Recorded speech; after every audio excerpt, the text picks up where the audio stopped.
Hey guys, welcome to a special episode of Pod Me Us. The crew here, everyone at Pod Me Us World Headquarters, we felt like we just had to take a minute to respond to the unprecedented and highly hilarious events at our nation's capital the other day. Um, we know you're confused now, you're scared.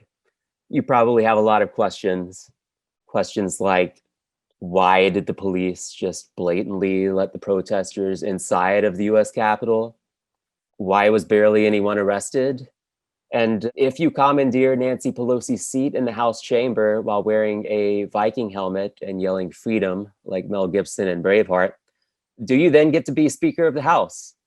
And the answer to that is yes. That's apparently how the House rules work, just based on this technicality. It's, how these kind of arcane congressional rules are. This random guy from Idaho does actually get the chance to be House Speaker for the next 2 years. David, are you looking forward to the speakership of random Viking hat wearing guy from Idaho? Do you think it'll be an improvement on Nancy Pelosi? Since random Viking hat guy burst onto the scene just yesterday, he's touched millions of people across the country with his Viking hatness and painted face and bare chest.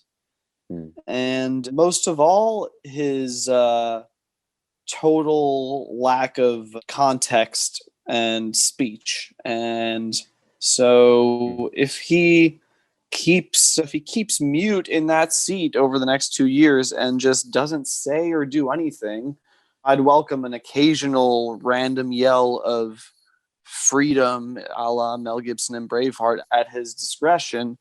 But if he just sort of shuts up and sits there for the next 2 years, I think some interesting things could happen. Yeah, I think he's playing the cards close to the vest so far. He's a man of few words, which I think the American people like. And like you say, lack of words, also just a lack of being Nancy Pelosi. So he has that going for him too.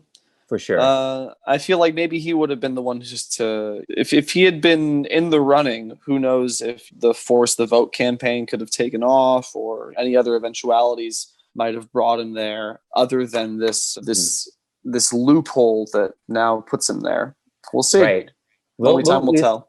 We'll see. I think that's true. Time will tell. And so Pod Me Us, recording live, documenting the terminal decline of the United States of America. This was actually playing out when we have a whole episode we've recorded here talking about other stuff. It keeps happening, like the news keeps changing and we're trying to record episodes. It's pretty annoying, honestly. Yeah, all this shit, it sucks how the world just keeps going when you're not actually looking at it. Need like a pause button. Like, let us finish an episode before this shit happens. We were in the middle of recording a whole episode. We're still going to have it here, and I think we'll respond in more detail later on to what happened at the Capitol, but we just wanted to kind of get our thoughts out there real quick. Everyone's talking about this. Everyone's got to have their take. Very important when you're a podcaster. We got to get our take out there.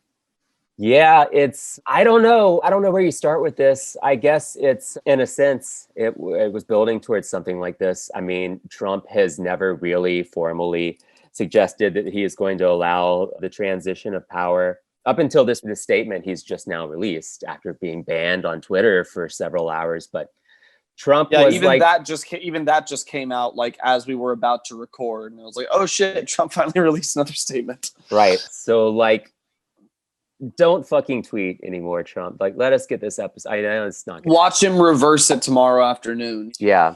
Well, by tomorrow afternoon, they will have invaded the Supreme Court or something.